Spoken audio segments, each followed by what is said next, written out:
everybody? So we've got a fun review today as we're discussing Killers of the Flower Moon. It is never not exciting whenever there's a new Martin Scorsese film out. At least personally to me. He's one of my favorite directors of all time, pumping out classic after classic film, and the buzz early on for Killers of the Flower Moon has been pretty spectacular. They're calling this yet another masterpiece, so I had to see if it lived up to that hype. Killers of the Flower Moon follows members of the oil-wealthy Osage tribe in the United States who were murdered under mysterious circumstances in the 1920s, sparking a major FBI investigation involving J. Edgar Hoover. Reflecting back on the true story this material is based around, it is fascinating that before Martin Scorsese was announced he was going to be adapting this non-fiction book, I was not aware of this event known as the Reign of Terror. For one reason or another, it was just never an event that we were made aware of in school or learning about the horrific injustices where dozens upon dozens of Osage Indians lost their lives mainly due to greed, amongst many other reasons. Of course, now with the context of the film, I completely understand why they've decided to try and bury this kind of story from the history books. And while Killers of the Flower Moon is probably one of Martin Scorsese's darker films in terms of thematic resonance, it's a remarkably brilliant, important showcase of a brutal piece of history that often has not had a spotlight put upon it until now. With a film like this, it isn't difficult whatsoever to become engrossed in this masterfully told story, as it does a great job fully immersing you and only pulling you in deeper due to Scorsese's impeccable attention to each detail. Beginning with the Osage tribe coming into wealth discovering oil, then having their wealth slowly siphoned off by many different characters scheming it to their gain, only for the narrative to become more riveting as various different members of the Osage tribe start to be killed off. We see all of the lies, greed, and deception at play. Normally, this is kind of a bit of a confession, but usually I'm not that fond of the genre of Western whatsoever.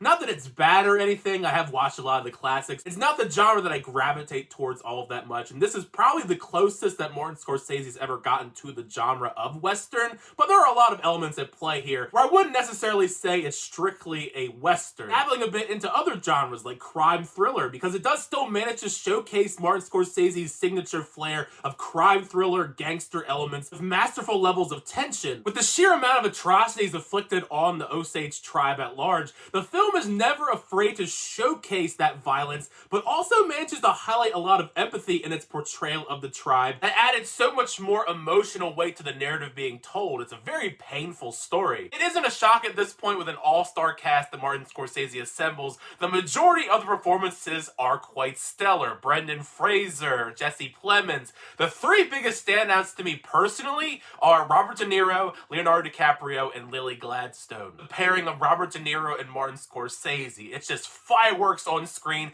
and that continues on in Robert De Niro's portrayal in this. He continues to deliver great, unsettling performances like no other. Even though we've seen so many top-notch performances from Leonardo DiCaprio over the decades, this might be one of my new favorite performances he's ever crafted. His performance here really impressed me with this nuanced portrayal of this man stuck in the middle, conflicted between loyalty towards his uncle and love for his wife. The true tour de force to Killers of the Flower Moon is the film's center, which is Lily Gladstone's character. Just an all-around amazing performance that blew me away. Such a powerful, tragic, nuanced character, and such a soul-crushing performance. This is the performance that I feel like is just a lock for sure for at least awards nominations. I feel like a lot of awards nominations are going to come out of this film, particularly with DiCaprio and De Niro and a lot of technical aspects. But Lily Gladstone, if I had to lock in one completely, I think she at the very least deserves a nomination, if not potentially a win. Now, if you've been keeping up with Killers of the Flower Moon discourse, you would know that one big topic of discussion is the film's hefty runtime, clocking in roughly around the same time as Martin Scorsese's previous film, The Irishman. At this point, I'm kind of just used to longer films, but I think a large reason why Killers of the Flower Moon is so long is Scorsese's meticulous attention to every story detail,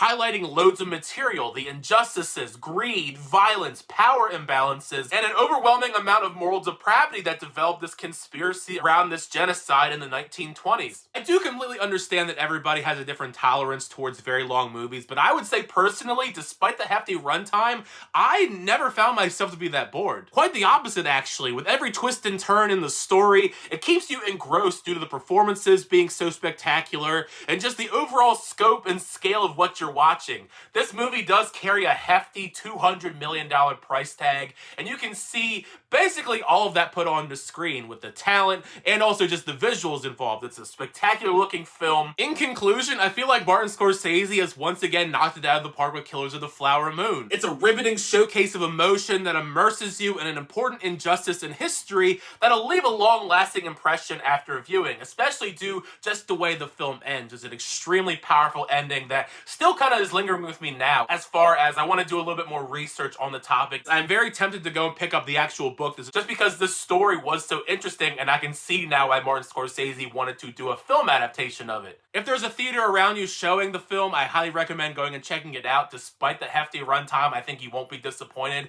And I've heard my thoughts on Killers of the Flower Moon. Make sure you share your thoughts down below. What did you think of the film? Once you get a chance to check it out, did you like the film? Did you not like the film? Show your thoughts down below in the comment section. It's part of the fun that's having the conversation with you guys in the comment section down below. Thank you guys, as always, check out the videos. I always do appreciate it. Make sure you like on the video and also subscribe to the channel. Some reviews, reactions, unboxings, and more. Next time, see you guys later.